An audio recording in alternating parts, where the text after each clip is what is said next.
Well, Labour has traditionally and quite understandably been sensitive about putting up taxes because that's the principal allegation against them always made by the Conservative Party and their friends in the media. And they have a lot of friends in the media. They can make life very difficult.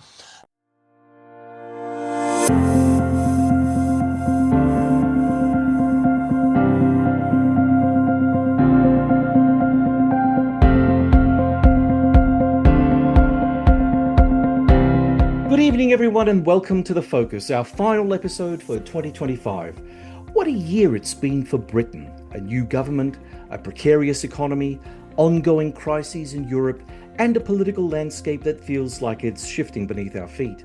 Tonight, I'm joined by three voices who can cut through the fog. Returning guest, former British Labour MP and author Chris Mullen. First-timer on The Focus, Royal Navy veteran and former British intelligence specialist Commodore Pat Tyrrell, who'll be joining us in about 15 odd minutes. And another first-timer on The Focus, investigative journalist Pete Warren. We're going to tackle the big questions.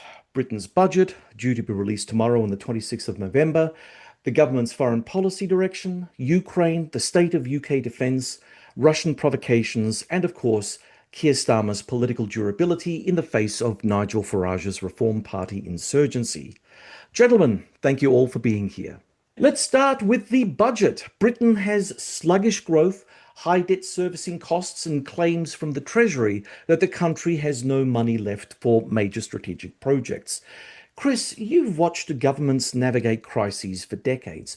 With sluggish growth and the budgetary hole of 20 to 40 billion pounds, I believe, is the 2025 budget a necessary correction or a failure of political courage? And if the panacea is increased taxes and revenue raising, what happens to London's rich? Will they just move to the fairer climes of Milan and Dubai? Well, it is a failure of political judgment because before the previous government left office, they set a trap for the Labour Party, which was then in opposition. Jeremy Hunt, the then Chancellor, in January 2024, cut national insurance by 2%, and then in April 2024, cut it by another 1%, thereby costing the Treasury billions. And then he challenged Labour to say, well, would you put it up if you were elected? And instead of giving the obvious reply, we'll make up our minds if and when we get there. And by the way, the next election won't be about tax cuts. It'll be about the dire state of the public sector. The then Chancellor and Mr. Starmer said, no, we won't put up any of the three main sources of tax revenue, and thereby fell into this giant trap that had been prepared for them. It was clearly labelled a trap. This is a trap, Rachel Reeves, please note. But she didn't. They could have done anything they wanted in the first, with a majority of 170 something, in the first months after they were elected, but they didn't. And a year on, they now find that they have to do something. And they're in a bit of a trap because of these three pledges they made. And it sounds like, I mean, we'll find out later today, it sounds like she's going to stick with them, in which case she'll be looking to raise money from all sorts of sources, and all sorts of interest groups will be popping up saying how catastrophic this is for whatever interest they represent. So there's no good way out of this that I can see. So yes, it's a massive political misjudgment, in my view, that will haunt them probably for their whole term of office. So, what accounts for the political timidity of people in power these days? I mean, we have them here in Australia, of course. So, Britain's not, as we would say, a shag on the rock. But, what accounts, do you think, for the lack of foresight and the lack of strength of leadership? Well, Labour has traditionally and quite understandably been sensitive about putting up taxes because that's the principal allegation against them always made by the Conservative Party and their friends in the media. And they have a lot of friends in the media. They can make life very difficult. There's an issue with the British public too, as well. I think both political parties have misled, both the main parties have led the public to believe that you can have North European standards of welfare and health treatment and all the rest of it for American levels of taxation. And the truth is you can't. And neither party leveled with them over that. The IFS, which is the most respected Institute for Fiscal Studies, is the most respected think tank, says both parties were in complete denial at the election, despite the fact that organisations like the IFS had pointed out that they were going to need to raise taxation. If the Tories had won the last election, they'd have had to put back up the cut taxes that they'd cut or something similar. And they would have done. I mean, they're entirely cynical, but be under no illusion about that. And then there's some added pressures, of course, and the big one is defence spending in the light of Ukraine. If you really want to spend a lot more money on defence, then that has to come out of taxation, and there ain't any way around it. And that's probably the only increase in public spending that the Tory party will go for. Though even then, although they love spending money on defence, even then it would have to come out of taxation. And so I can't. That would have been in addition to any the problems they left us with failing public services. Pete, you follow data corruption, procurement, tech waste. Is Britain broke or just badly mismanaged? I think, I mean, going to some of the things that Chris has been saying, there's tremendous indecision that's going on at the moment. I think one of the reasons for such indecision is because political parties have become extremely sensitive to things like social media. So when you've got that indecision that occurs, and we didn't have social media before, it's become a real distraction, but it also, while it's a distraction, it's still something that as a politician, it must absolutely terrify you. So in terms of it being badly managed, I mean, I've been looking at this for a long time, just from the technological point of view, just because it strikes me that the only way out of the malaise that we're in at the moment is if we can start to develop a high-tech economy. If you look at Silicon Valley, if you look at America, and if you look at India and China, that's what they're doing.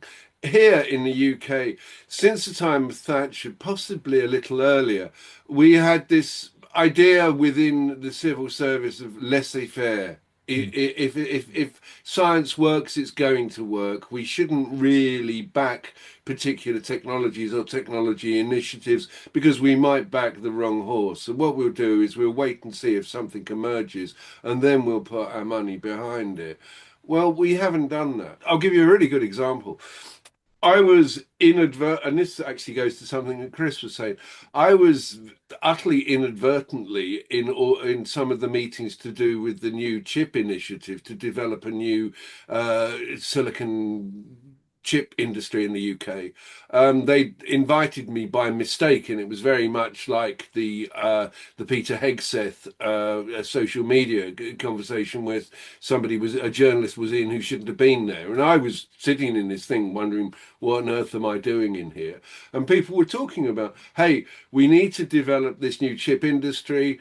We've got £1 billion. £1 billion is not very much if you're going to develop a new computer chip industry. And the interesting thing there, which is perhaps the only glimmer of hope, was they were saying, well, what is the market that we're going to aim for? Well, the market that we should aim for is the defense market. That's one of the few places we can start developing these chips, begin to actually find a way through, and we can possibly branch out from there. So Chris's comment about the fact that we're suddenly spending a bit more on defense, perhaps that could be a way of actually kickstarting an economy that we desperately need. I mean, it's risible if you actually look at. Perhaps the sad thing was that Sir Tim Berners-Lee didn't patent the internet. If he had, we could have had a sovereign wealth fund beyond compare. But if you actually look at some of the technologies that we actually span out in the wake of the internet, it's nothing in comparison to what the Americans did.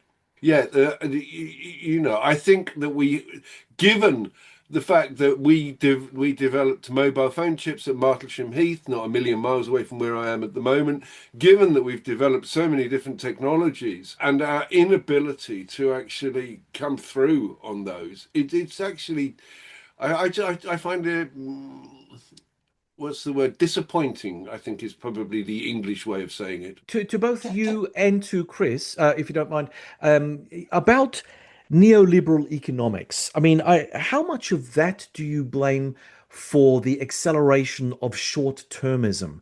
You know, there are no governments on either side that I can see that really can see beyond the electoral cycle. And I think it's pushed along by the fact that, you know, the people who are supporting the various political parties are all in, you know, for a short period of time. They want to see what their results are for the money that they get.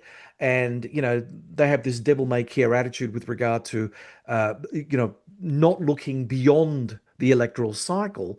Whereas the British people as a whole need to see beyond the electoral cycle. They want good governance.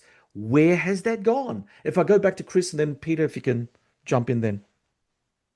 Well, the electorate is slightly an issue here as well. It's not for a politician to complain too much about the electorate, but they all want lots of good things. Any poll will tell you that, but they don't want to pay for them because they're against all the different ways of raising the resources. I thought Peter's point about social media is quite right.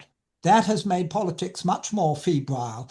So I heard someone on the radio the other day say, a political journalist, say that the present generation of political journalists have turned politics into a game of gotcha. It's who can you bring down, usually on some short-term pretext, some minor, sometimes major, but often minor issues. I give you one recent example.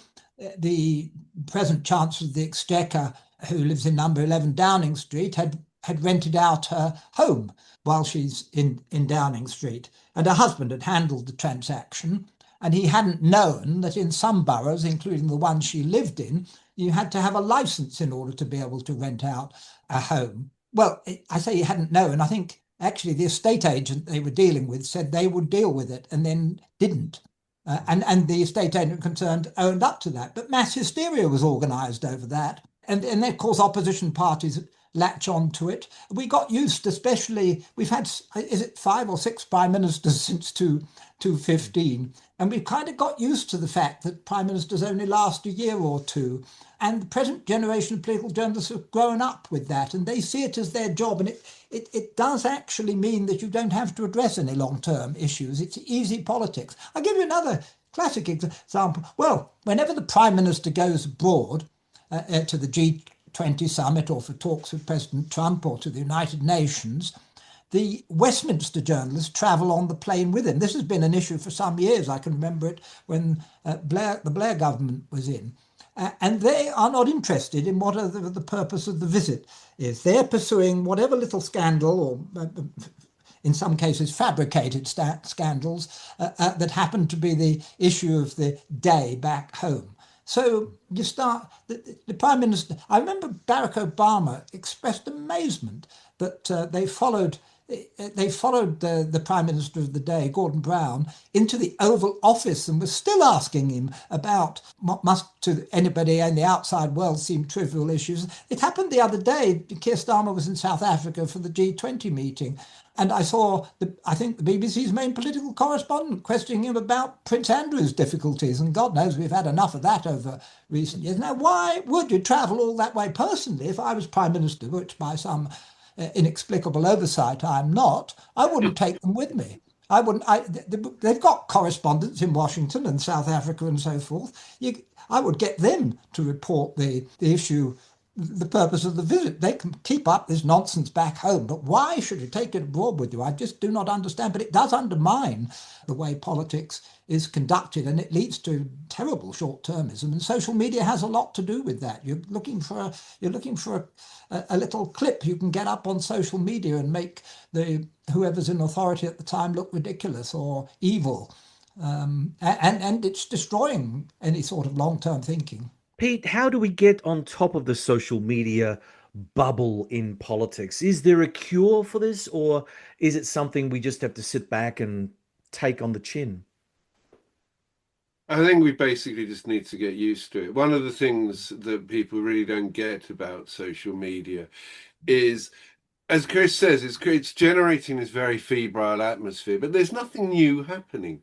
There's a lot of the conversations about this within technology said, oh, there's going to be so many more messages. There's going to be machines are going to be sending messages to each other, and there's this huge volume of information.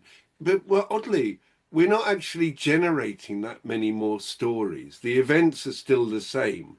People are not, there's still a static amount of people. So what we do is the noise. Yeah, you get a massive increase in noise. I mean, this is like a starling flock to the power of 100. So unfortunately, what we have to do is suddenly just say, I mean, you see all of these AI systems that will filter out the noise. What we're just going to say is, hang on, there's nothing actually happening. If you look at the BBC website or the Guardian website or the Telegraph website, and you look, the stories stay static. They stay actually as static as they used to in the days of newspapers. It's just you've got these endless amount of people speculating. Look at all of the speculation that we've had about the UK budget, the leaks that we've had that have gone on and on and on. You never used to get that in the past. So you've got lots of people just coming up with meaningless noise, and it really is quite meaningless. The amount of speculation. I mean, you look at the amount of websites there are in the US which are endlessly speculating about how somebody's picked their nose. It's absolutely silly. So what we've got to do is actually suddenly start to just think, hang on, this is too much noise. What is important? Yeah, and also I need to get on with my life. I wanted to go to something that Chris had said about picking people up when they're abroad. Well, Chris, I'm sorry, that goes with the territory. I did it to Douglas Hurd in Kuwait City, and I also did it to Senator Chuck Robb, who would have been president rather than Clinton in a refugee camp in Safwan. The reason I actually came about was just funny because the Washington Post correspondent was a friend of Chuck Robb's family. He didn't want to ask this question about did Chuck Robb accept a torso massage from Miss America. And so he asked me if I would do it. And so I said, I was thinking, it's a bit of a shitty, sorry, excuse me, a bit of a low blow, but I'll ask. And I mean, he looked as though he'd been poleaxed. I felt very guilty about the whole thing. But it's you take your chance, Chris. I'm sorry. My point would be these correspondents have plenty of chances back home. And indeed, they've been on about the same issues back home continuously. And that when you go to South Africa to talk about the fate of the world economy, or to Brazil to talk about the rainforest or the destruction of the rainforest, perhaps we ought to have somebody local reporting it who has an interest in those matters rather than this lot who are flowing in for 24 I completely hours. agree with you. However, Donald Trump is currently was complaining about people bringing up Epstein when he wanted to talk about the remarkable things that he'd apparently done with the American economy. So it's a par for the course, I'm afraid. Yeah, and look, I do think that in terms of social media, it is silly. But and I do think that at some point, social media, we will get used to social media, and I think that we will probably start to junk quite a lot of it. I'm as guilty as anybody on this. I endlessly feed stuff into LinkedIn because it gives me an opportunity to sound off. And I used to have a reputation for becoming quite splenetic about particular things at certain points.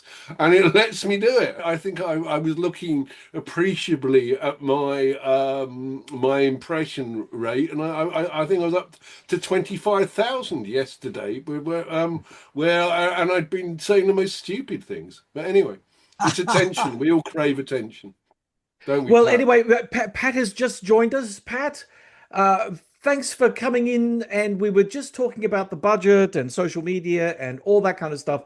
So now that you've joined us, can I ask you, we've got the British budget coming out tomorrow.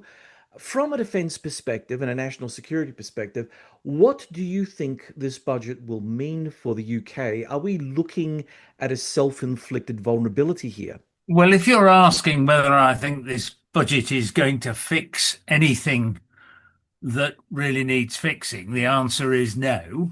I think this budget has been analysed, dissected, put out to focus groups so much that I suspect there's very little that will be new, and certainly nothing that will be innovative or radical in it. I think that the current government has got a very major financial problem. On the one hand, it makes all sorts of claims, including on the defence side, the need to move to, from 2.5% to 3%, and then ultimately upwards to 5%.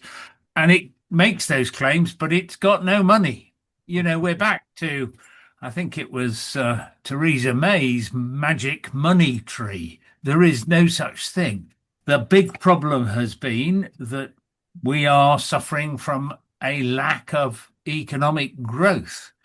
And despite what successive governments have tried ineffectually over the last 15 years, nothing has been done. So I do not expect the budget to in any way answer any of the defence issues. It is merely building up more debt on the welfare side. They've sort of corralled themselves in a position they can't get out of in terms of, manifesto commitments and income tax raises and whatever. And it's going to be a real sort of pool of vomit on the floor of the House of Commons tomorrow. That's a very florid way of putting it. could I just put a point to Pat, please? Yes. About defence spending. One of the difficulties with defence is that the military, all branches of them, want more of everything, and they will not choose between the various major options. The other point is that the Ministry of Defence is horrendously bad at spending the defence money. They waste on an extraordinary scale. I mean, you'll be aware of the Ajax tanks and various other things over the years. These are billions frittered away on weapons that don't work or are outdated. They really have got to get their act together, haven't they, if they want significant increases in defence spending? I couldn't agree more. I mean, I think that the problem is that they always want the shiny new kit, the biggest.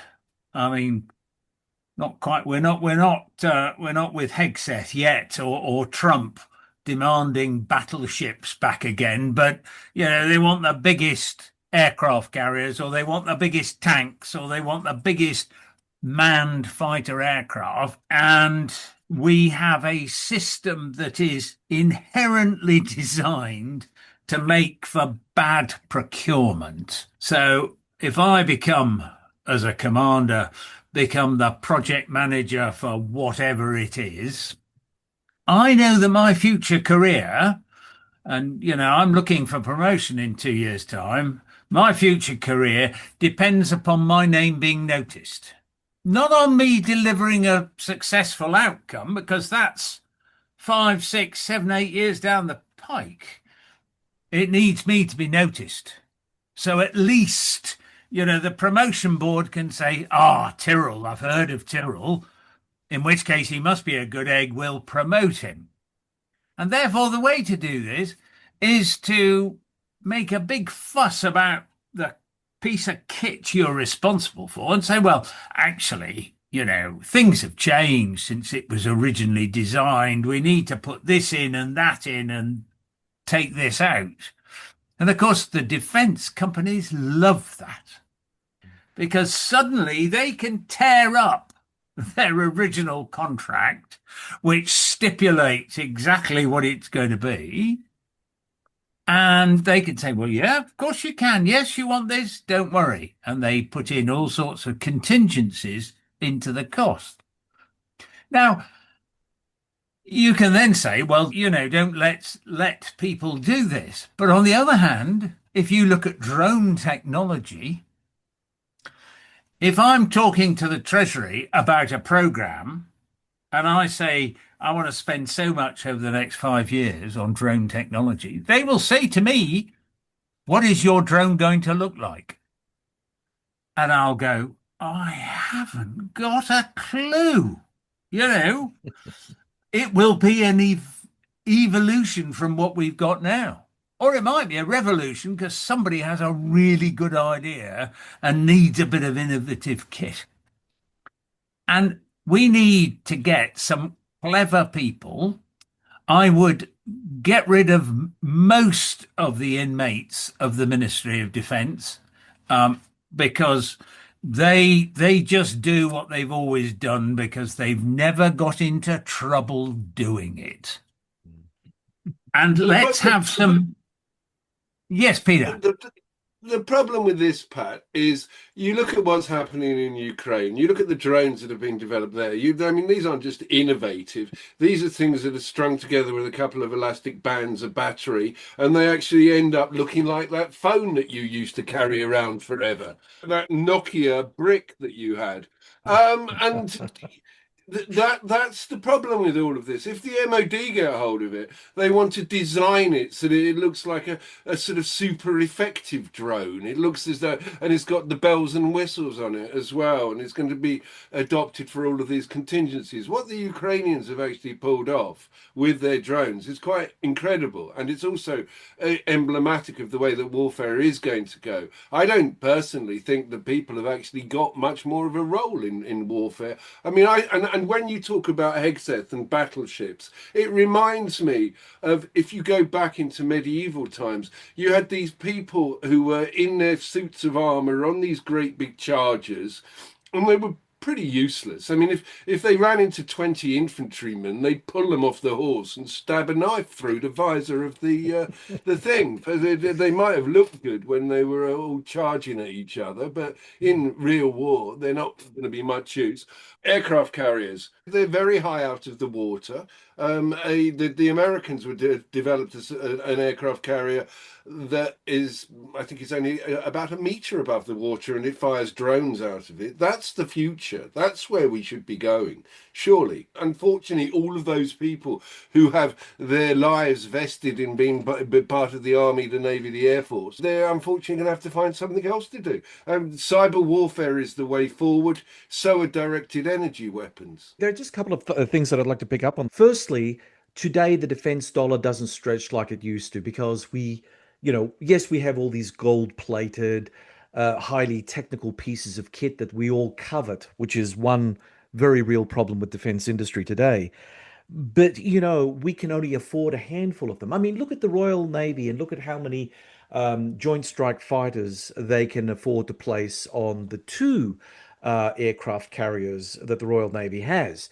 I think that they've got basically a quarter of a complement each, and they were meant to have like a full complement of JSF on both aircraft carriers, so they had a power projection capability. I mean, costs manifest themselves in a whole bunch of ways, but one of those ways is, of course, that if we keep on buying into a system that is ripping us off effectively, and we buy into it and we create organizations to support it, and we come up with excuses why we have to have the best for our boys and girls, and this is the best, and it's all crap, but it's crap that sells and it makes people's careers. I think because you have an industry founded on it. The F-35 costs 85 million pounds. And it's also got a fighter on it, a fighter pilot on it, who's extremely expensive to train. If you actually look at one of the UK destroyers has a technology on it, which is a laser beam. It costs £10 to fire the laser. It's called Dragonfire. It will be fully operational in 2 years' time. And actually, it's a good piece of innovative design. But normally that wouldn't get through the single services and the procurement authority or the treasury, because actually they didn't know what it was going to look like when it finished. But it was designed, as you say, Peter, it's $10 a shot, which is considerably cheaper than firing $1 million missile at a drone. And there are groups of people, and And at one point, the American military, and we're not talking about the American military at the moment, but the American military had a very innovative setup for encouraging innovation and being able to test innovative products. And they would encourage small, tiny startup companies that had bright ideas, the sort of nerds who are dealing with cyber, or the people who are dealing with drones, or the people who are, just dealing with lasers for the hell of it, and say, what do you think we ought to be doing? And would fund it. We don't like doing that. And of course, because we don't like doing it, when they come along with a costed thing, we almost invariably say, well, no, we don't need that. It's not made by BAE, or it's, not made by Lockheed Martin. And we always go to the big companies, because the big companies always rip us off. Oh, sorry, no, the big I mean, it's ridiculous. Yeah. So I agree with all the points that have been made. And does that mean that defence is in a complete mess? Yes, it is. Somebody needs to take charge of this. Yes. Well, that's probably a podcast that can stand on its own, which we will attack next year. But anyway, gentlemen, let's shift from the budget to what it says about Britain's place in the world. Foreign Secretary Yvette Cooper says Britain will pursue global security, migration, climate, growth, and development, becoming a proactive partner for progress and peace abroad, because security and prosperity at home depends on that. Well, I don't know. That sounds pretty expensive to me. And I'm sure her critics hear something else in all of that: managed decline. Chris, what do you think is the animating principle of Starmer's foreign policy? Well, I think Labour is a more globalist party than the other one, and we do take an interest in climate change and what needs to be done about it. Whether or not we have the solution is another matter. Whether or not anybody has the solutions is another matter.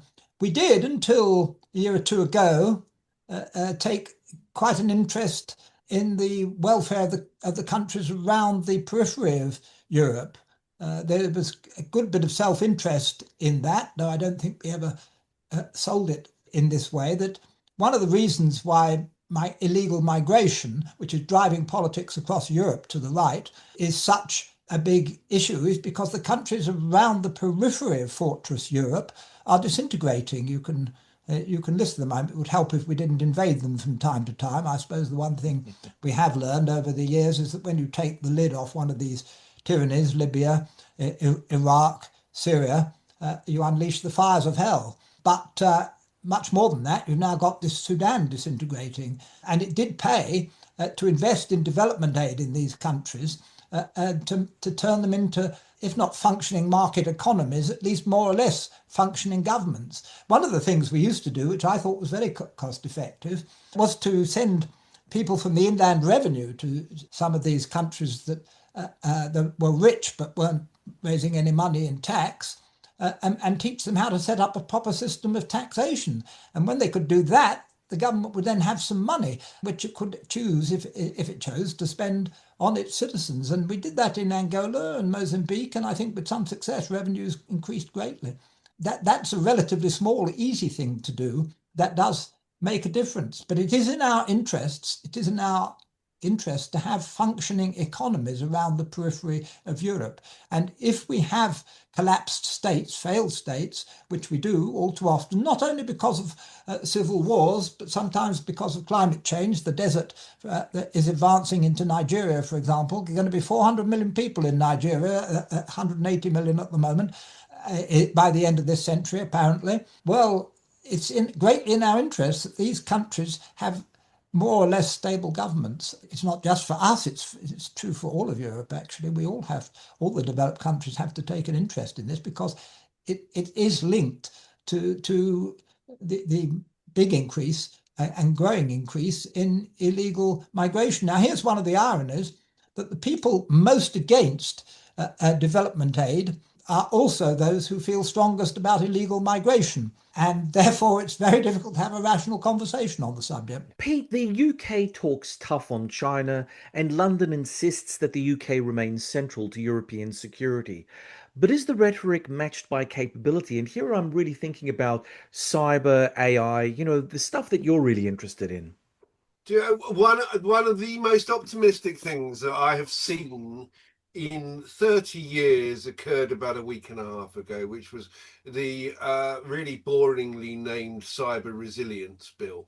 For 30 years, we've been waiting for something that has actually got some stick in it. And, the fact that the people in the supply chain are being told that that 10% of their profits could be a day, could go if they don't actually implement decent cybersecurity measures, and that we should have breach disclosure.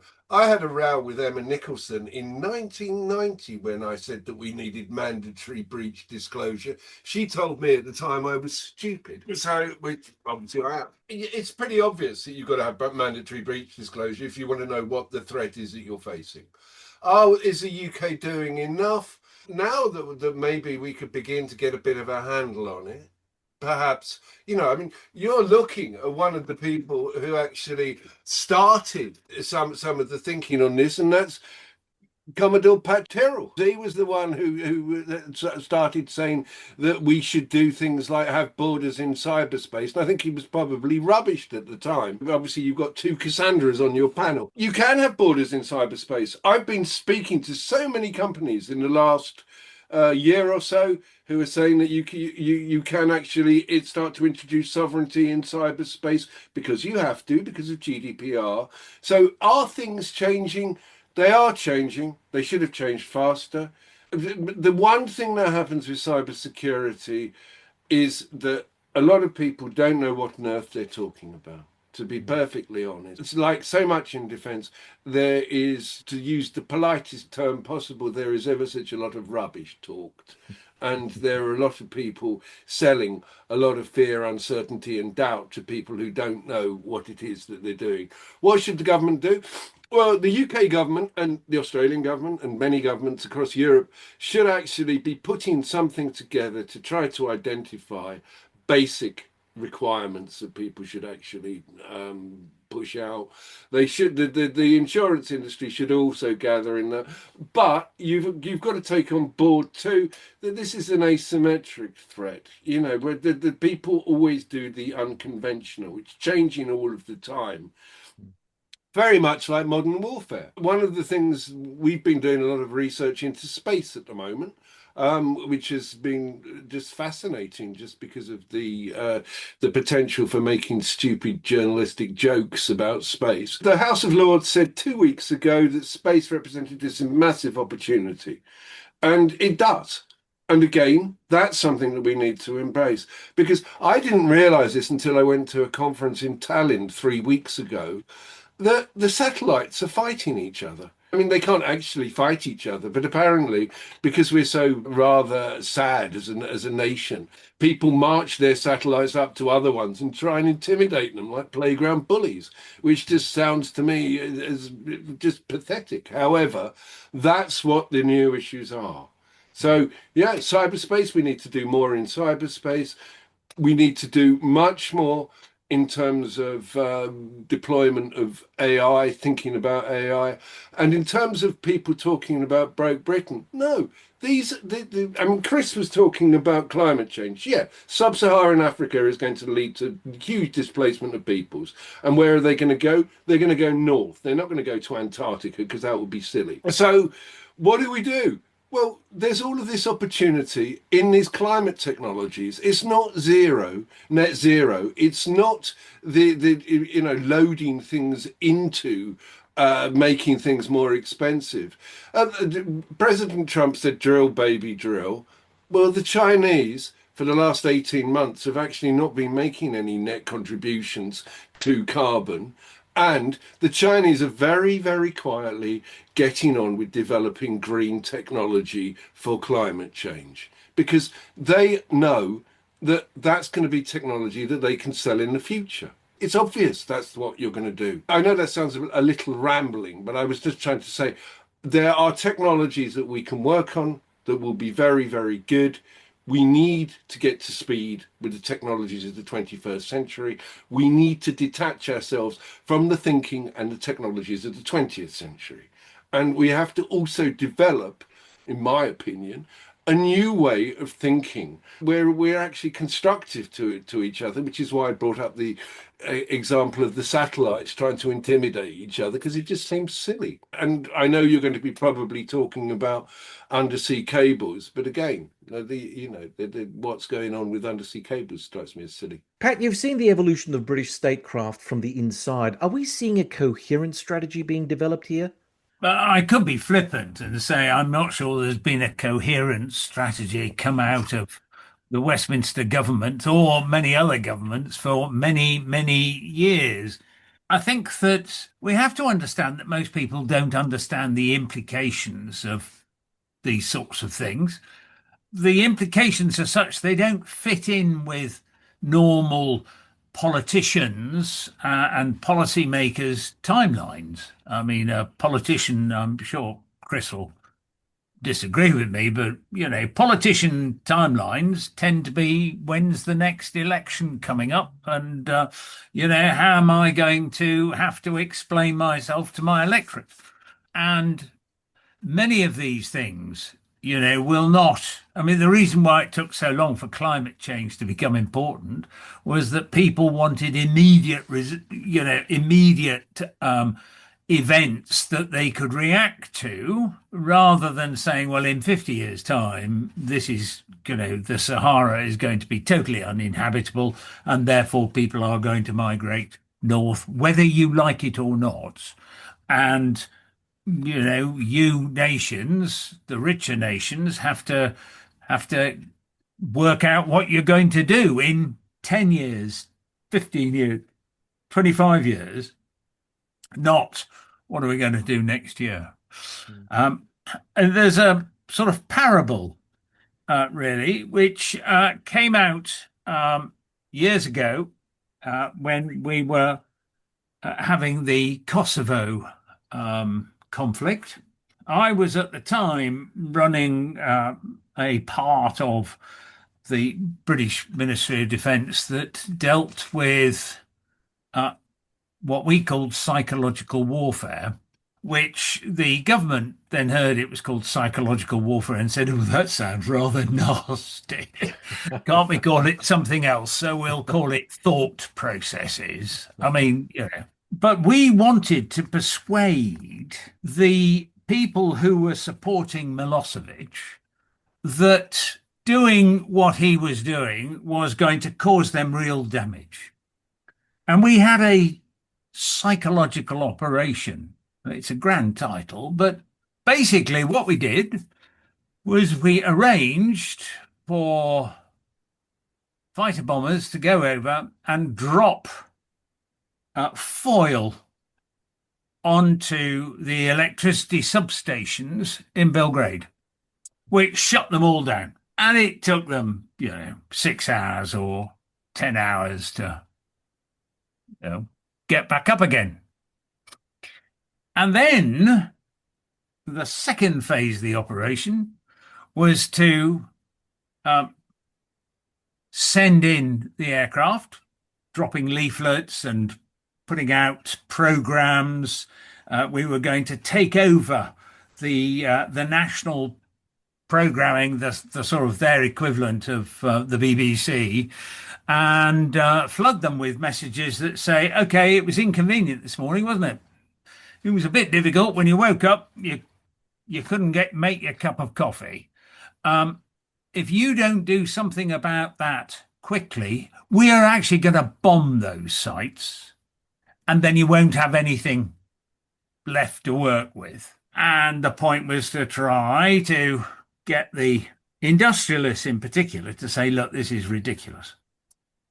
The powers that be in NATO decided this was a great wheeze, and so they allowed us to drop the foil, but then they decided let's shortcut the thing. We can't, it would be illegal, we were told by the Ministry of Defence lawyers, to go in and suborn the equivalent of Serbian BBC, because that would be against the International Broadcasting Act of whenever it was, and we couldn't possibly do that. Therefore, the best thing we could do was actually go and bomb the electrical distribution sites, which was okay. Bombed them. They couldn't make their coffee for several days. And of course, then when we went in to try to do recovery, we had to pay for vast quantities of heavy electrical machinery to go in to make up for the damage we'd caused. So, you went from something that had a longer term process but was worked on the brain to having something that had kinetic process. And I'm afraid to say that all my military colleagues enjoy kinetic process. It goes bang, it makes smoke, it destroys things. Everyone's happy. So until we learn that lesson, that we have to take longer over these processes, and we have to accept that things take time, we're never going to change people's minds. Can I just come in on that? Because I think that Pat and Chris have both made this point, and I think it's an essential point. And it is that this longevity is the thing that we need to think about, because there is a terrible short-termism. There's a terrible short-termism in politics on a 4-year cycle. Some of the changes that we're talking about in a sense of, say, developing a technological strategy for get yourself out of decline. You have to say, right, that's the plan, and we're going to make that happen, and you have to stick to it. You look at, say, technological development. We had Silicon Glen in the UK, which I think was under Margaret Thatcher. We had the Silicon Corridor down the M5 from Reading to Swindon.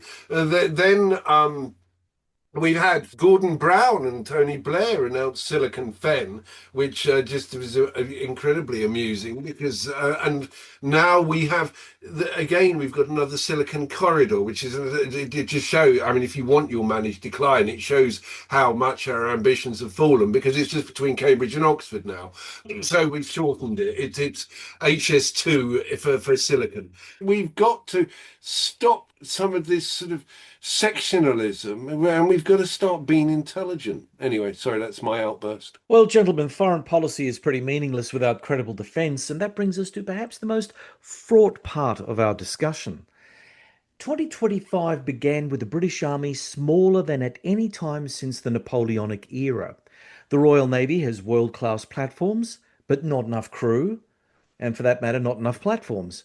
The Royal Air Force is overstretched, dependent on American F-35 Joint Strike Fighters, while giving up on the more affordable European-designed and built Typhoon.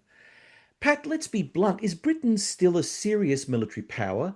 Can its current and expected expenditures cope with supporting a wider international remit, such as AUKUS?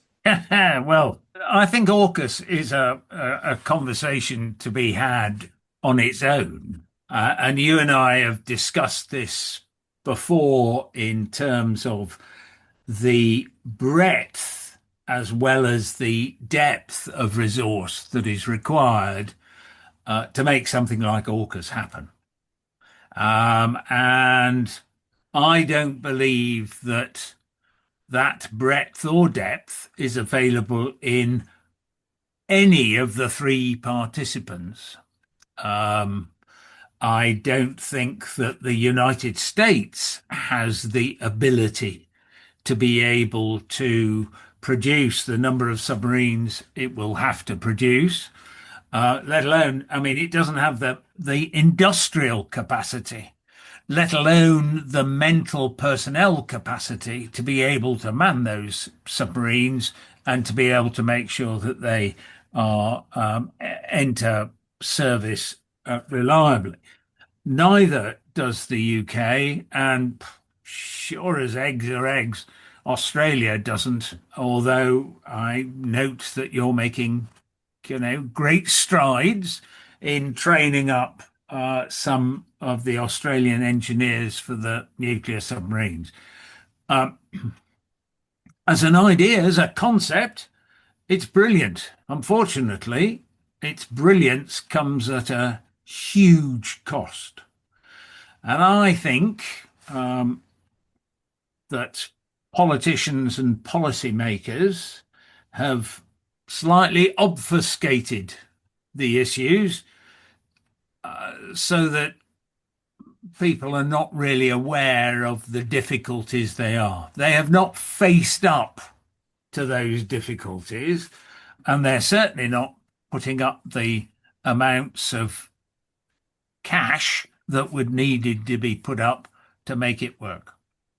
So let's just park AUKUS for a minute.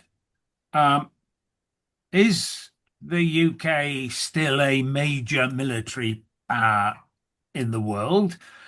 I'd say the jury is out at the moment. I think that we are singularly ill-equipped in terms of men and resources. I don't necessarily think that the fact that the army is the smallest it's been since Napoleonic times is necessarily a disabler, because I think that, as Peter has amply shown over the last hour or so, actually we don't need lots of people. We need clever people who can do new things, and that we mustn't be looking at the Ukraine conflict has shown just how different a battlefield is today than it was 15 years ago. Now, that's not to say that many of the capabilities we had in previous battlefields is not going to be required, because it'll be horses for courses, depending upon where you are, who you're fighting, what the military objectives are. But I think that we have poor guidance from our senior military staff as to exactly how British forces or American forces or Australian forces are going to be used in future in conflict. Chris, the Labour government promised to take defence seriously. Are they sleepwalking into strategic irrelevance? Well, I think neither of the main parties have really come to grips with the fact that over the last 40, 50 years, we are actually, we're not a world power. And we've been in retreat, of course, since the 1960s. But that's not necessarily a bad thing. I think our future lies in alliances with preferably some of our European equivalents. Whether we should be making alliances to patrol the Pacific or to take on China if it should choose to attack Taiwan, I have my doubts about that. Well, as I say, what we need to be realistic, and so do our military. We are a middle-income, middle-sized European power. We are not a global power, and we have been pretending for years that we are. I think we are. Reality has kicked in a bit in recent years, and that's not a bad thing. So Chris, if many of the problems that we've been talking about up to now, and I mean, I can say from an Australian political perspective, we've got similar issues. But if it all comes back down to politics and the way policy is being guided, what can you tell our listeners about where Starmer is getting things right or where he's getting things wrong? At the outset, I think I said that his big mistake was not to take decisive action on the economy and taxation immediately after being elected with a large majority, and as I say, that will haunt them. I think he's proved quite good at handling Trump, incidentally, who is that's one of the things I've heard even commentators who are hostile to him, as most of them are, compliment him about. I mean, it's very difficult. That wonderful state visit, you remember, that we Oh, yes. humiliatingly had to give those sort of mafiosos. But he never came into contact with any of the public or our elected representatives in his 36-hour state visit. He landed on the Long Walk in Windsor Great Park, which was sealed off to the public for the duration. He had a banquet and lots of soldiers marching up and down. They chose a time when Parliament was not sitting, so there was no question of the usual joint address to Parliament. I thought all that was handled pretty well. And let's face it, if you're the leader of a European country, dealing with America is almost as great a problem as dealing with, say, Russia. And perhaps we haven't done too badly at that, though of course things can change overnight, as we know in Trump's world. So sorry, Trump is not a passing phase, incidentally. I think after him comes J.D. Vance. That's the who I is agree. intelligent, whether you like him or not. He is intelligent.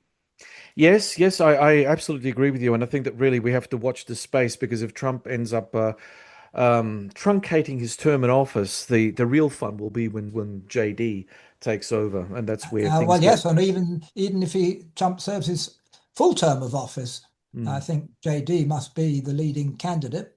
Yeah, that's a scary thought.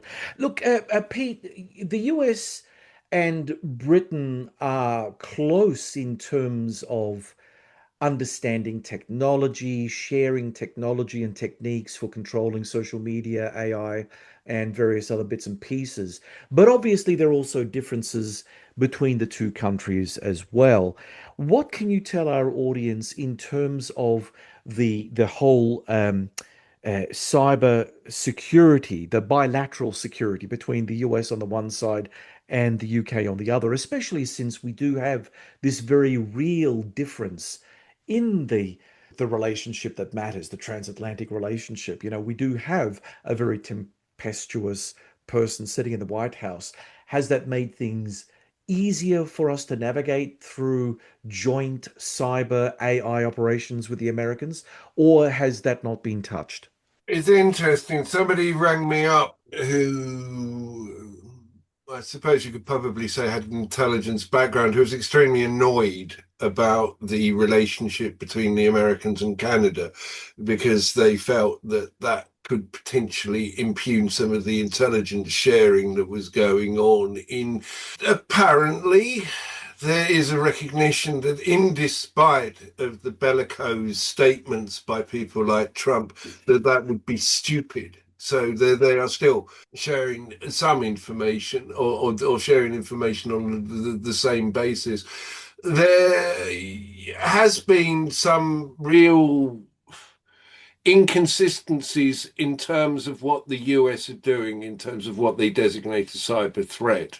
The overall picture is a little incoherent. I just wanted to go to one thing, was you'd mentioned that, yeah, the UK's not the power it was. Well, let's think about what power is and what the manifestations of that were. When the UK had this massive navy, we were controlling world trade. Right, 6% of world trade went through Liverpool. Now, what we're in is this new internet world where data is everything. Data is the new economy. 70% of the world's data goes through servers in North Virginia in America.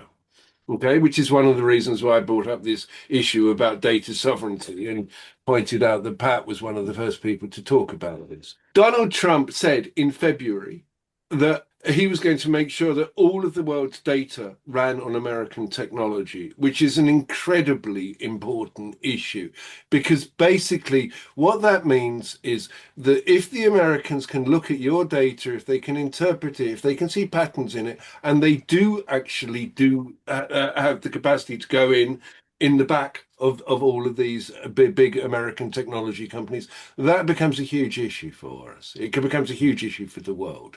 So what we're going to see is a sovereignty war, a data sovereignty war, because let's face it, GDPR says that certain data should not go outside of Europe. So we're going to have to ensure that this 70% data that is going to the US at the moment doesn't actually happen, and that's against Trump's pronouncements. JD Vance has also said in February, he said at the Munich Security Summit, that we had to abandon all ideas of copyright and ownership of data so that AI could be trained. Now, the reason that they want to do that is because the Americans wish to win the AI war. Putin said about 4 or 5 years ago that whoever wins the AI war wins the world. So where does cyber sit in all of this? The one thing that people don't realize about cyber, the one thing that they don't realize about these movements of data is cyber is the glue that puts everything together. If you've got rubbish data, you get rubbish AI. Okay? So to guarantee that your models, you have to have very good cyber. We don't really seem to have realized that at the moment. In terms of the population at large, we're in an equivalent position to the time that Zola wrote Le Bête Humaine, which was about how people didn't understand steam engines and that people could, move from one city to another and commit a murder. If you talk to people about AI systems, they really don't understand what's going on. They don't even understand what's going on with their own data. And we've got this ID card system in the UK, which is apparently going to be the solution to illegal migration, which it's not. However, that does represent an opportunity, because if you actually get the ID card system right and you say, we're going to give you your ID back, we're going to give you distributed data, yeah? And then you're going to start developing the data awareness that is necessary for people to begin to understand what AI is and what cybersecurity is. Once you begin to understand that there is a value in your data, that there is a value in your understanding how it's used and how to protect that using some reasonable cybersecurity, then you're going to begin to understand this new world, and we can start to evolve the understanding of the basics that is necessary for the population at large to go forward. I know that might sound a little complicated, but it's not. One of the things that you can, right, if you distribute the data, then you don't have the huge problems that the government has with cyber attacks. So far, in the last 2 years, the government's lost the entire UK electoral register, which is not very clever. And it's lost 4 defence databases. It's lost, I haven't got time to go through how many databases we've lost. If you distribute it, you increase the attack surface, right? So lots and lots, you have to be attacked individually. So there's safety in numbers. So that's a good idea.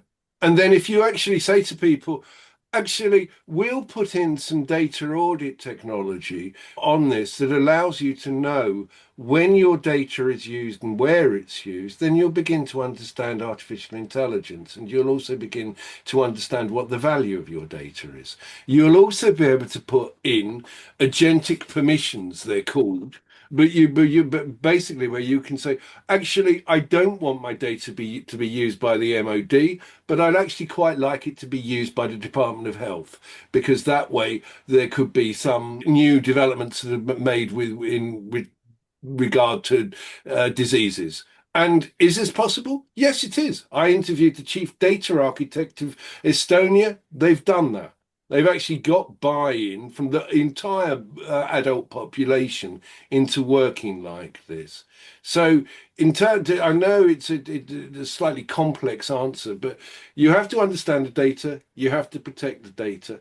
Also, there's something that I find fascinating, which is AI needs human data. It's actually vampiric in a sense. If you feed it on synthetic data, it becomes more robotic.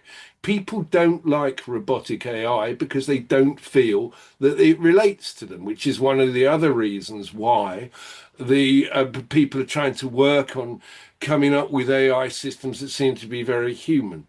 That then also throws up another huge problem, though, which is that we have to be very, very careful about anthropomorphization with computer systems, because they are systems. They're not human beings. And when people start to call them it's not an it. It's somebody passing an electric current through some materials. And if you want that to be fitted into a defense context, cybersecurity, we can come up with some very, very good cybersecurity, but we have to actually identify what it is that we want to protect and what it is that we want to do. And we haven't been very good at doing that. You can use blockchain technology very effectively to lock down a lot of information and make sure it's only used for what you want it to be used for. That's the key to cybersecurity. Okay, so gentlemen, defense matters most where the shooting war already is, and here we must turn our attention to Ukraine. Ukraine is grinding through its fourth year of full-scale war. The US is distracted and, under Trump, belligerent and confused against all comers. European unity is overstated. Russia continues to militarily push its advantage. Chris, public fatigue is real. How does Starmer navigate a war that voters increasingly feel is someone else's problem? Do they accept the latest Trump proposal for peace, even though it potentially sells out Zelensky and Ukraine?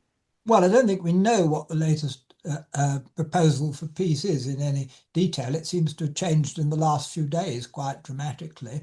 But I don't think anybody trusts Trump to come up with a just solution, or indeed to resist the Russians. But yes, it's going to go on for a long time, and if we are sticking by Ukraine, it's going to have to be a long-term commitment. The big problem is whether the Americans, I think the resolve will be stronger in Europe for obvious reasons. We're next door. It's America that's beginning to lose interest. So the issue is, can Ukraine defend itself just with European support? Whereas some of the technologies the best technologies are specific to America. They come from America. So who knows? The point made by the Americans a while ago that there's 170 million of us and only 130 million Russians is not a bad one. I mean, Trump's men have been right about one or two things. We have become far too dependent on America, and we need to wean ourselves off that. I do accept that. Pete, your reporting tracks Russian information operations. Where is Moscow succeeding and where is the UK asleep? Russia's, I mean, it's difficult to see a coherent plan. I mean, Russia basically uses an extraterritorial system which pulls in organized criminal elements, and a lot of them are very deniable. So you can see in some of the attacks that have gone on against British industry that they're, you could say Marks and Spencers, you could say Jaguar Land Rover, although the attack on Marks and Spencers was British people who were involved in that. But what the Russians tend to do is it's very much a sort of guerrilla campaign. They will make software available to groups like Scattered Spider, for example. They will put materials out into the dark web that people can use. They're very, very good at obfuscation, and they're very good at deniability, because they have a different attack strategy to, say, the Chinese. The Chinese are just ruthlessly after information and are gathering information to stock up against the future. Are the Chinese coherent? The Russians, they're very destabilizing. I mean, one of the things that's actually been ironic about the Ukrainian-Russian conflict was that both the Ukrainians and the Russians were pretty adept at cyber criminality. And the Ukrainians were actually preying on Europe and other parts of the world as much as the Russians were. And with the advent of the hostilities, that the Ukrainians said, actually, we'd better stop attacking other parts of the world because it won't look very good for us. And on some of the dark crime websites and places, the Russians and the Ukrainians were saying, look, can we just forget about the fact that a war's going on? Let's just be good criminals together. It's more that there are these extraterritorials that Russia enjoys sort of using. The crossover between Russian intelligence and Russian organized crime in St. Petersburg, which is the city where apparently Putin is, in mafia terms, is called the roof. I think that's more of the picture. I mean, what is interesting, again, going back to something that we were mentioning at the beginning of this, is that we're getting a lot more visibility now. One of the big problems has been in the past was always deniability. We're beginning to see where stuff is coming from, and we can understand that. That's essentially the picture that's coming from Russia. It is there is a strategy behind it, but it does tend to they like to obscure where they're coming from. Because there's another thing that's been going on. I mentioned space earlier. There's Russian jamming of space. There is this geopolitical pinging that is going on to increase tension in space. We've seen this, Pat will be more aware of this than me, of the testing of the undersea cables, etc., etc. The strategy is ping, ping, ping, and then every now and then, you will get some hurt to your infrastructure. And I do think, though, what we need to do is really be a lot more aware of what these infrastructural hits can do. You look at Nortel, for example. I interviewed the head of cyber for Nortel. He said that the Chinese government basically sucked all of their intellectual property out. So Nortel, this billion-dollar company, disappeared, and simultaneously a Chinese company called Huawei emerged, which had got remarkably similar technology to Nortel. So that's the equivalent of somebody bombing a large part of your economy. And nobody did anything about it. There wasn't a response to that saying, you've bombed a large part of our economy and you've stolen it. Which can you imagine a load of bombers from China flying over to Canada and taking out a factory? I mean, the response would have been amazing, but we don't do that in cyber. And so that brings me to Jaguar Land Rover. The government is forced into saying that it could be potentially bailing out Jaguar Land Rover to the tune of 1.5 billion. Well, that's a hit on an economy that's already suffering, as we heard from everybody else on this. That's how you do it. It's a sort of hunting pack slashing at you and biting bits into you until you lose a bit of blood. Pat, what capabilities does Ukraine actually need now, and what is Britain realistically able to supply? It depends what your ultimate aim is. If Europe wants to be able to support Ukraine in continuing the war to a more amenable solution than that which looks to be the outcome at the moment, with the huge amounts of resource that Russia can bring to bear. In the absence of the United States, because I think that Donald Trump has got bored with Ukraine. He said that he was going to sort Ukraine out in 24 hours. He hasn't managed to do it. I mean, we might say, well, surprise, surprise, but, so Trump will behave just in the way he's always behaved, which is say, well, I'm not interested any longer in Ukraine. It can go sink. And I'm going to get on with things that are going to make me, quote, United States money. And so there has been a lot of back chat going on between Russia and the United States about, these deals for rare earths and whatever. So if Europe wants to take over, then we have got to enable Ukraine to continue its policy of attacking Russian oil infrastructure, because that's the only reason why Russia can continue to prosecute the war, is because of the money it's earning from its oil.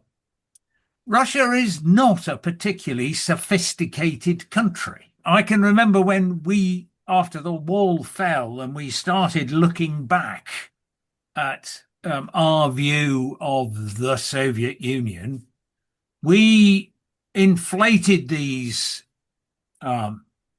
capabilities to be way beyond what they were. And as the Russian army showed 4 years ago when it invaded Ukraine, it is piss poor at being able to do the things that we would expect a large European army to do. I mean, it was badly led. It had no credible leadership infrastructure. Its non-commissioned officers have no responsibility. They're not allowed to use their initiative. Officers are not taught to use their initiative. They are taught to obey orders. And if those orders lead to a disaster, you are basically taught to lie, to, tell your boss that you've achieved whatever aim you wanted to achieve. So Russian military is not a good military. It's not an effective military. Sorry, Pat, but then again, we have this other issue, and that is, I get everything that you say, and I do agree that in terms of conventional warfare, Russia has a long way to go before it can be considered a peer among the European countries. However, in recent months, Britain has accused Russia of cyber intrusions. There's been the GPS spoofing around the North Sea. There's harassment of foreign shipping. As Pete was saying earlier, there's this, the constant sniping at the undersea cables and disinformation campaigns targeting British institutions. Pat, that shows a degree of sophistication. It may not be what we like. They can't fight a conventional war very well, but they can do this other thing. And to both you and to Pete, I mean, is this the new normal? And if it is, how do we combat it? I mean, there's been some discussion that perhaps the West generally has let Russia run riot without a proper response. I mean, why doesn't the West, or why doesn't Britain specifically, push back when it's been provoked? Well, I think that you are perhaps ascribing a level of coordination and strategy to Russia that I don't believe exists. I do believe that there are groups within the Russian military who are conducting relatively independent operations and making life difficult. And they're clearly encouraged by President Putin to make life, slightly difficult. So, we have the AGI. We've had AGIs for years. I mean, I can remember when serving in submarines, either trailing AGIs or, being as difficult as possible with AGIs just to make their life difficult. Excuse me, Pat. What is an AGI for the people out there? An AGI is an auxiliary ship that is collecting general intelligence. Thank you. So the Yantor, which is currently off the north coast of Scotland, which was shining a blue laser at the pilot of the aircraft, that's very typical low-level annoyance. And yes, we are getting more of these.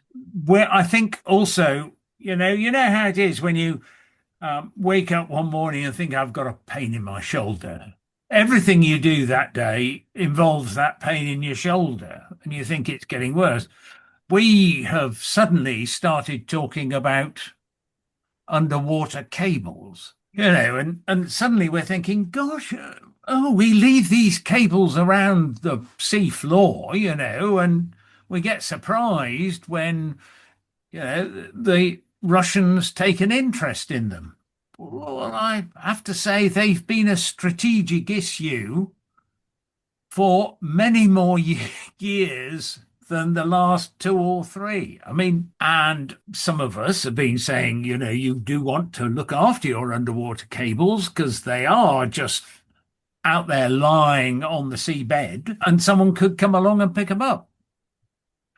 What, of course, has changed is the ability to know exactly where the undersea cable is. I mean, if you think back to such famous intelligence things as the Zimmermann letter, the German radio traffic was being read by the British in the First World War, mainly because we took some ships out into the Baltic and trawled the sea bottom so that we could capture the cables.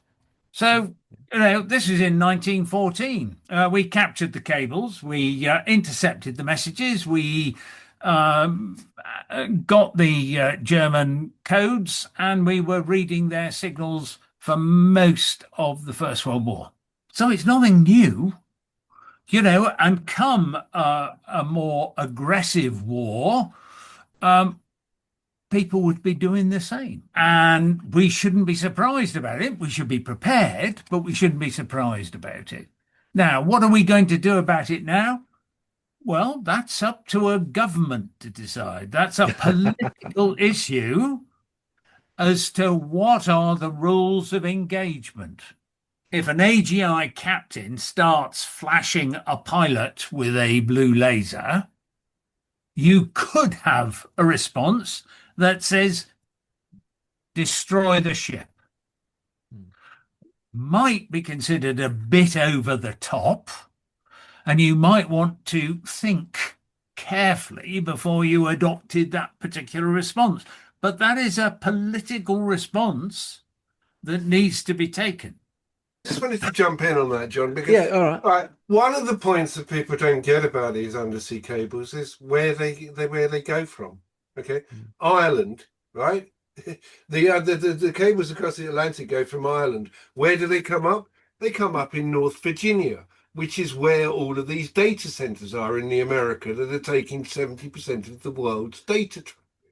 Okay, now Pat makes the point very well that we just sit there and we think, we'll put these great big these cables. Okay, they're tiny in comparison to the Atlantic. And the fact that there's one going over the Marinara Trench, I actually find that it is quite an evocative thought. So you've got these things. Nobody's protecting them. One of the other things that people don't realize is that you can actually put bits of technology onto those cables and it monitors everything that's going through them. Whether you can actually make any use of that data or not, I don't know, but you can actually put something on that monitors the cable and the traffic through it from the outside, and that has been done very many times. So in terms of a vulnerability, we're just not thinking about this new world that we're in and what it actually means. Because again, as I've said, we're thinking about a 20th century world. And if you think about drone technology and drone technology's capability to get very deep down into, we use drones to actually look at the wreck of the Titanic, the Hood, the Bismarck, etc., etc. We can go to places that we've never gone to before. One of the things that I actually loved was that there is a company called Saildrone. It was a British company. It's now an American company. And Saildrone goes to places where you can't actually put ships. And it uses solar panels and sails to get to the most amazing places and map the seabed. So that's where the 21st century is. And then, as Pat says, we have these incredible strategic assets which are utterly unprotected. Gentlemen, would you excuse me? I have to go now. Oh, So I'm going to ride off into a sunset. A pleasure serving with you. Thank you for having thank me, you. John. Thanks very much, Pleasure. Chris. Thank Good. you. Yeah. Cheers, Chris. Thank you. Bye. Oh, all right. Well, look, just getting back into what Pete said, are there any rules of engagement for cyber? Actually, in fact, that was another point I wanted to make too. No, there aren't. And Mm, that's when, so one of the things about this is, you know, I mean, Pat and I haven't mentioned that, you know, for example, you could let off some nuclear weapons in the atmosphere. Three of them would take out the entire infrastructure of the US. wow. All of the power would go down, all of the communication systems would go down. That's it. End of. That's mutually assured destruction. You can do the same in any other part. And even if you did that in the US, over the US, there was no guarantee that it would just be the US that would be affected. You could affect other parts of, you know, Europe, perhaps, potentially. So, in a sense, what we need to do, because if you amplify that out into cybersecurity, if you take the NotPetya attack, the NotPetya attack was intended to take out part of the Ukrainian power supply. And going to Pat's point about dropping carbon fiber on the substations, it then, unfortunately, because it wasn't properly targeted, because these things are very difficult to target, it also took out part of the wind turbine network. And then it nearly demolished the Maersk shipping line. And the Maersk shipping line was hours away from total and utter collapse, which would have meant that all of these ships were left all over the place, and supplies and world traffic was completely to use a technical naval term, buggered. So that's what we're looking at. So do we almost need an agreement where we say, actually, we're not going to do that, because there's some other things that sit underneath all of this as well, which is there's an incredibly complex technology infrastructure. It's incredibly vulnerable because it's actually rubbish, right? We've built everything on rubbish. It's like Rome to the power of 1,000, and so it could go down at any time. We could have a catastrophic wipeout. And so you're then adding into that the fact that you've got people deliberately trying to mess up the entire thing. That's very, very, very dangerous for everybody. It's not particularly responsible or intelligent. We need to actually overhaul the entire system. So in the UK government saying, okay, we're going to make everything resilient because we're going to build cybersecurity onto a system that is already so complex that it could fall over at any minute is just a bit strange. So I think that we have to start being enormously grown up about all of this. Again, it goes back to that point of satellites going and trying to intimidate each other in this sort of geopolitical sense. We are all dependent on these systems. And if they go down, the damage could be absolutely cataclysmic. And then you add it into that, one of the most sublime pieces of intelligence that humanity has ever come up with, AI. So you actually factor even more complexity into all of that. And so the opportunity for a car crash or a motorway pileup of the sort that you've never ever seen in your life is there. And then we did an interview. We did a radio program, which on the face of it, we thought, well, it's Cybersecurity Awareness Month. So we'll do a program. We'll be public spirited about this. And we went and interviewed these people, and it was shocking. It was absolutely terrifying. We were told that these pig butchering gangs in Southeast Asia are using AI to come up with identification for victims that is going to start a tsunami of cybercrime. And all of the intelligence agencies and the people involved in cyber are terrified about this, because the wave of crime, and it's going to be aimed at small and medium-sized businesses and business people, because those are the ones that you want to exploit. They were saying that that is a real threat to the economy, not because of people actually robbing those people, even though that's going to be an issue, but because, to go to Pat's point about psychology, you're going to get people worried to death about being hit by this thing and where it's coming from. That's also going to create sort of hacking in a way that will cause some instability within the networks. You've also got other allied developments, which are AI deepfakes. We interviewed this woman from London University, UCL, who's one of the world's leading experts on audio. And she says that deepfakes are now perfect. Audio deepfakes are perfect. So I could deepfake myself, ring Pat up, and Pat would say, "That's Peter Warren. I know that's Peter Warren. It's got his mannerisms and so on and so on and so on." So that the dangers from all of this are so great that, in a sense, we need to bang our heads together. The United Nations needs to get involved as well, because it's a very, very dangerous situation. Well, some group, but John needs to get involved. Sorry. Well, I mean, if you look at Elon Musk's activities in terms of Starlink, the number of Peter was talking about activities of satellites up in orbit. If you look at near Earth orbit and look at the number of satellites that were up there, say 10 years ago, it was probably about 1,000.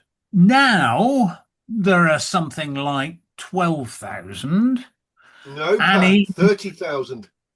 30,000. And in 10 years' time, there are going to be 100,000. Now, suddenly, you are going to find, we already have, there are already people working very hard to make sure that there are no collisions with all the space debris that there is up there. But there's going to come a point in time at which it becomes so crowded, you cannot avoid these things happening. It's going to be a bit like, Peter was talking about the M25. It's going to be a bit like having the M25 with no highway code rules whatsoever. You can drive on whatever side of the road you like. You can go in whichever direction you like. You can, and that's what it's going to be like up in near Earth orbit. And that is going to cause mayhem, because everything is dependent upon what goes on in that relatively small part of space. And it's all going to get pretty complicated. Gentlemen, I'm going to start moving us toward a conclusion. It's been a fascinating discussion, but let me close with a couple of insights on where you think Nigel Farage's Reform Party is situating itself. They're not forming government yet, but they are shaping the narrative, especially on touchstone issues like immigration and economic sovereignty and crime. Pete, Reform's messaging is brutal, it's simple, and it's digital. Why is it resonating? What makes their digital strategy so compelling? Social media. If you actually look at this, we've commented on this a lot here at the Future Intelligence Password and Tech TV. The growth of these extremist parties has occurred directly in inverse proportions to social media. You can essentially group yourself with other people. You can actually start making the noise that you want. One of the things that is noticeable, if you actually go onto social media, and as I do, and manifesting the opinions that I do, you can see people coming in packs to actually attack you. It's not that they're necessarily highly organized, but they are groups of people who share opinions, and they come in. And so you're getting an amplification factor that is disproportionate to the amount of people. That's one of the reasons that I think that you're getting this with Farage. I mean, I have been trying to get a campaign together for something. It's basically on LinkedIn, lots and lots of people have been complaining that they're not getting jobs any longer because they're over 47. So I'd said, why don't you all get together and do something about it? Because you've all got a significant vote. You're a significant demographic, and you've also got loads of money. You can quite easily put some pressure on politically if you get yourself organized. Only a few people followed up, which I thought was quite interesting. And that's the point that I'm making, is that if you get people who are actually quite highly organized and quite motivated, then you can actually do that. The amplification that you're getting from Nigel Farage, you're seeing that in opinion polls. Whether you'll actually see that manifested at an election where people do traditionally tend to fall back onto particular positions would be interesting. And the other point about the reform is defining itself with negatives. The big test will be policies. The big test would be getting reform. I mean, for people in the armed services to start to take reform seriously at particular levels, I would find that very, very interesting, because they would have those people would have to be convinced that reform had some sort of strategy and some sort of intellectual forethought or plan. That, I think, will be another test of reform. From what we've seen in its performance in places like Kent County Council, it hasn't looked very, very good at the moment. So I think that those are the defining things. It's down to, do they have a coherent policy? Do they have a coherent economic policy? Do they have a coherent strategic future policy? And I can't quite see that at the moment. Just on that, Pat, how would a reform-style foreign and defence policy reshape Britain? You can't have a security and defence policy absent from a general view of where you want your world to go, where you want, the United Kingdom to go, for example. And I don't think that they have refined their view on where the United Kingdom should stand. I agree with Peter. I think that reform is essentially a protest vote. It is saying to people, there are lots of things you don't like about the Labour Party or the Conservative Party, or even about general traditional politics over the last 30 years. It's all been awful. We're here. We're going to solve it. And of course, people go, wow, oh, that's nice. But of course, as Peter says, in Kent, and of course down here in Cornwall, where I live, where we've got a quite large reform group, it seems to have got rid of its leader, and it's got rid of various other members of the Reform Party because they're falling out with each other. I mean, they are just unable to make the connection between social media announcements and actually delivering something that the electorate wants.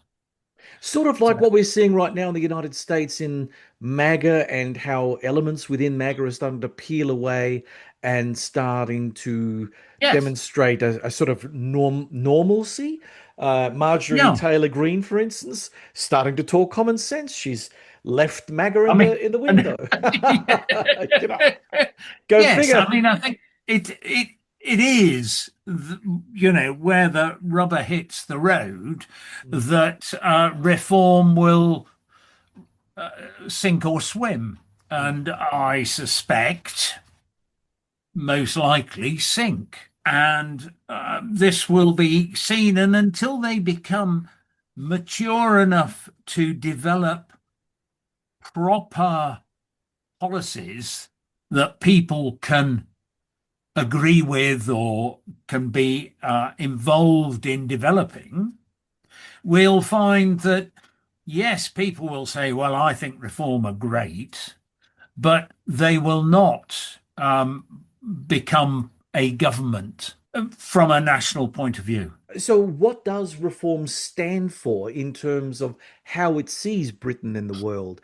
Does it have a coherent foreign policy? Does it have like a MAGA policy where it's Britain first, or however you want to call it? Or No. and what's the military position? Does it have one?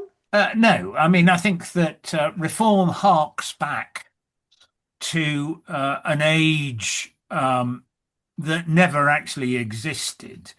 I mean, if you were really to try to pinpoint a decade, it's probably harking back to the 60s or even the 50s. But actually, for those of us who lived through the 50s and 60s, they weren't the great, fantastic, sort of romantic type decades. It was pretty grim. And, to want to go back to that is seemingly asinine. And, there's this view of, every morning the bugle was played and and Britain woke up and hoisted the Union flag to the top of the flagpole. It wasn't like that, and and going and trying to develop that as an image is not something that I'd want to see again. I think they want to go back even further, Pat. I think they want to go back to the Spithead Review and to Binia, showing that it could outpace all of these other ships. John, I actually think reform tries to define itself by negatives. It defines itself by stuff that it thinks is wrong rather than coming up with any solutions. One of the things that I think that is very interesting, you can have some analogies with MAGA, and those are that Trump tries to say that he's going to rebuild the Rust Belt and he's going to bring back all of these jobs. They were crappy jobs. They were horrible factory jobs, and nobody would particularly want them. And a lot of the areas where reform is actually having some impact are industrially they're deprived areas. Now that then goes back to the point of, okay, we've got to develop an ongoing and decent economy. And people would say, oh, you're not going to be able to do that. Well, I'd actually say, hang on a moment, look at Manchester. Manchester in the UK is now a massive success story because the GDP in Manchester is 3 times that of London now. And it's really, really going. Why is it going? Because they've embraced technology, because they're developing new high-tech infrastructure. One of the things about all of this is the data centers that people have been talking about in terms of an AI infrastructure. Data centers, they don't employ a lot of people, but they are good things because a lot of businesses actually start up around data centers because data centers start to attract other businesses. The reason that they attract other businesses is because you can do a lot of things locally. You don't actually need to move in information to these centralized locations. That's one of the big discoveries that people have been promoting in technology and in AI, that you can actually, I'll give you an incredibly good example. We do a TV program here, and to actually achieve the highest resolutions possible to go into the virtual studio, we move the data locally on the Wi-Fi network that is in the office, and we get very, very high resolution as a result of that. Yeah. So we're not moving the data right the way to the to wherever Zoom servers are. We're doing it here.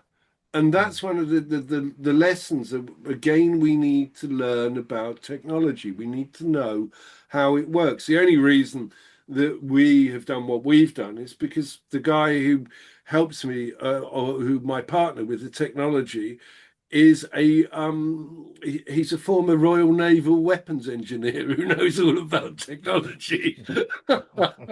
One final point that I think we should make too, which is we need to get this this workforce going, and we need to get this knowledge of technology going.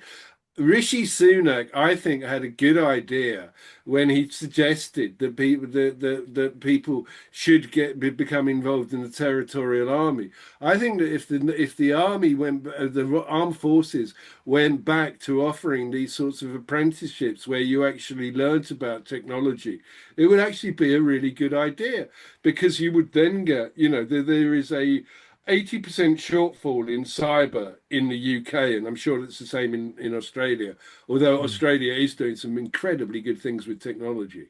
But if you want to pick up that shortfall, you get people who are coming out of universities here or who've done cyber courses.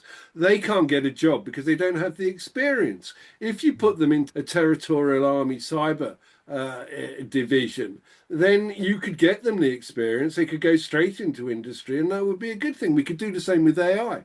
I think that is one of the ways that we could actually achieve these sort of these discrepancies that we have. But yeah, there you go. Well, anyway, gentlemen, thank you very much for your time. Now, on to my final thoughts. As Britain heads into 2026, the country faces a test of resilience, economic, military, political, and cultural. Yet tonight shows there is no shortage of people willing to diagnose, debate, and demand better. Chris Mullen, Commodore Pat Tyrrell, Pete Warren, it's been an honour finishing the year with you. To our audience, thank you for an extraordinary year of The Focus. We'll be back in 2026 with more clarity, more analysis, and more hard questions. Until then, enjoy your Christmas, New Year's holiday. Stay safe, stay curious, and stay focused. I'm John Bruni, and from Adelaide, South Australia, you've been listening to The Focus.